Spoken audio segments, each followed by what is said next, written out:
నమస్కారం. నేను మీ జాతీయ బీసీ దళ అధ్యక్షుడిని దుండ్ర కుమారస్వామిని. ఈరోజు మీ ముందుకు రావడానికి గల ప్రధాన కారణం ఏంటంటే, ఈరోజు రాష్ట్రంలో స్థానిక సంస్థల ఎలక్షన్లు అనేది ఒక హాట్ టాపిక్గా మారింది. ఎంతోమంది కొన్ని కోట్ల మంది బీసీలు ఎదురు చూస్తున్న పరిస్థితి. అయితే ఈరోజు ముఖ్యంగా స్వాతంత్రం వచ్చి 75 ఏళ్ళు దాటిన బీసీలు హక్కుల కోసం, రిజర్వేషన్ల కోసం మళ్ళీ ఉద్యమాలు చేయాల్సిన వస్తుందంటే ఇది దేశ ప్రజాస్వామ్యానికి మచ్చతునక లాంటిదని చెప్తున్నాను. రాజ్యాంగంలోని ఆర్టికల్ 340ని కేంద్రం ఇంతవరకు పూర్తిగా అమలు చేయకపోవడం వల్లనే బీసీల సమస్యలు తీరడం లేదు, పరిష్కారం కావడం లేదని తెలియజేస్తూ ఉన్నాను. కేంద్రం ఇప్పటికీ బీసీల హక్కులపై స్పష్టత లేదు, న్యాయం చేయాలనే ఆలోచన లేదు. అలాంటి పరిస్థితుల్లో ఈరోజు పంచాయతీ ఎన్నికలు గడువు ముగిసే లోపల ఎన్నికలు జరగాలనేది రాజ్యాంగం చెప్పిన విషయం మనందరికీ తెలిసిందే. అయితే ఇప్పటి వరకు 14 నెలలు ఆలస్యమైన విషయం కూడా తెలిసిందే. ఈ నిర్లక్ష్యం ఎవరిది, ఎందుకు అయ్యింది అనే కారణాలు కూడా మనందరికీ తెలుసు. అయితే హైకోర్టు మొన్న బుధవారం తీర్పు ఇచ్చింది. ఒకసారి చూసుకుంటే ఒకే మాట చెప్పింది, 90 రోజుల్లో ఎన్నికలు పూర్తి చేయాలని చెప్పింది. తెలంగాణ ప్రభుత్వానికి ఇప్పుడు చేయాల్సిన బాధ్యత ఖచ్చితంగా ఉంది. ఆ హైకోర్టు కూడా స్పష్టంగా చెప్పిన విషయం మనందరికీ తెలిసిందే. సెప్టెంబర్ 30 లోపలనే ఫలితాలు కూడా రావాలని వారు సూచన చేసిన పరిస్థితి. అయితే 42% రిజర్వేషన్లను ఖరారు చేయాల్సిన బాధ్యత పూర్తిగా నేడు రాష్ట్ర ప్రభుత్వం పైన ఉంది. ఈ ప్రక్రియ 30 రోజుల్లోనే పూర్తి కావాల్సిన సందర్భం. రాష్ట్రానికి నేను స్పష్టంగా ఒక విషయం చెప్పాలనుకున్నాను. ఇచ్చిన గడువులో రిజర్వేషన్ ప్రక్రియను పూర్తి చేయాల్సిన సందర్భం, బాధ్యత మీ పైన ఉంది.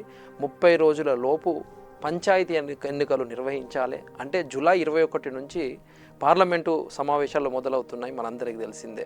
ఒకవేళ రాష్ట్రానికి జూలై 24 వరకే ఉన్నది. ఇంకా నిర్ణయం తీసుకోకపోతే చరిత్ర మనను మన్నించేది ఉండదు. అవసరమైతే ఈరోజు రాష్ట్ర ప్రభుత్వం న్యాయ సలహాలు తీసుకొని ప్రత్యేక జీవో జారీ చేసే దిశగా ముందుకు పోవాలని, బీసీలకు 42% స్థానిక సంస్థల రిజర్వేషన్ల అమలు చేయాలి మరియు ప్రత్యేక జీవో ఇవ్వడం అనేది మీ బాధ్యత అని తెలియజేస్తూ ఉన్నాను. 42% రిజర్వేషన్ల హామీ ఓవైపు ఉన్నది, మరోవైపు న్యాయ పరిమితులు ఎలా ఉండాలి, అవి క్రాస్ కావద్దు 50%. సో ఇరుకులో ఉన్నది అనేది వాస్తవమే. కానీ కామారెడ్డి డిక్లరేషన్ ప్రకారం మీరిచ్చిన హామీ మేరకు బీసీల నమ్మకాన్ని వమ్ము చేయకుండా బాధ్యత రాష్ట్ర ప్రభుత్వం అని తెలియజేస్తూ ఉన్నాను. జీవో చెల్లుబాటు అవుతుందా, మరేమన్నా సమస్యలు వస్తాయా అనేది పరిశీలించాల్సిన సందర్భం కూడా ఉన్నది. కానీ బీసీ ఆశయాలను వారి మాత్రం అడ్డుకోవద్దని తెలియజేస్తూ ఉన్నాను. జీవో ఇవ్వకపోతే ప్రస్తుత రిజర్వేషన్ల ప్రకారమే ఎన్నికలకు వెళ్ళక తప్పదు, వేరే ఆప్షన్ లేదు. కానీ బీసీలకు 42% హక్కు అనేది చెల్లుబాటు అయ్యే వరకు మాత్రం బీసీల పోరాటం ఆగదని తెలియజేస్తున్నాను. ఈరోజు ముఖ్యంగా కేంద్రాన్ని నేను హెచ్చరిస్తున్నాను, ప్రశ్నిస్తున్నాను. తెలంగాణ అసెంబ్లీ ఆమోదించిన బిల్లులు 9వ షెడ్యూల్లో చేర్చడంలో ఎందుకు ఆలస్యం చేస్తున్నారు, ఎందుకు బీసీలను మోసపూర్తికంగా కుట్రలు చేస్తున్నారు అని కేంద్రాన్ని ప్రశ్నిస్తున్నాను. ఎందుకు ఈ మోసం వెనుక కుట్ర ఏమైనా ఉందా?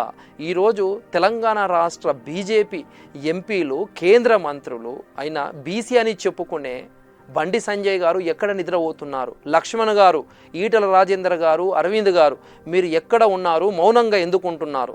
మీ మౌనం వల్ల రాష్ట్రంలోని బీసీలందరూ మోసపోతున్నారు. ఒక్కసారి ఆలోచించండి. ఇంకా కొంతకాలం ఈ ఆటలు ఆడితే చరిత్ర మిమ్మల్ని మన్నించదు అని తెలియజేస్తున్నాను. చరిత్రహీనులుగా ఉంటారని తెలియజేస్తూ ఉన్నాను. కేంద్ర ప్రభుత్వాన్ని సూటిగా చెబుతా ఉన్నాను. సుప్రీంకోర్టు చెప్పిన 50% పరిమితి మనం ఒకసారి గుర్తు చేసుకుంటే, ఈరోజు మరి ఈడబ్ల్యూఎస్ రిజర్వేషన్ ఇస్తున్నప్పుడు ఎందుకు మీకు అది గుర్తురాలే? అప్పుడు ఎందుకు మరిచారు? బీసీలకు రిజర్వేషన్లు వస్తేనే ఇవన్నీ మీకు గుర్తొస్తాయా అని ఒకసారి నేను గుర్తు చేయాల్సిన సందర్భం. కేంద్రం తక్షణమే బీసీలకు 42% రిజర్వేషన్ బిల్లులను ఆమోదించి దానిని 9వ షెడ్యూల్లో చేర్చాలని మా డిమాండు.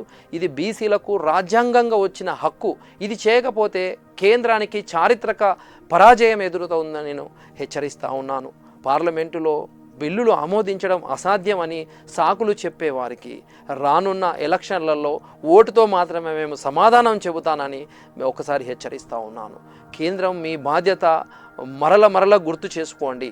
కేంద్రాన్ని మరోసారి హెచ్చరిస్తున్నాను. బీసీ బిల్లులను ఆమోదించండి, 9వ షెడ్యూల్లో చేర్చండి. ఇంకా ఆలస్యం చేస్తే దేశవ్యాప్తంగా బీసీ ఉద్యమాన్ని గల్లీ నుంచి ఢిల్లీ దాకా ఉద్యమం వస్తుందని చెప్తున్నాను.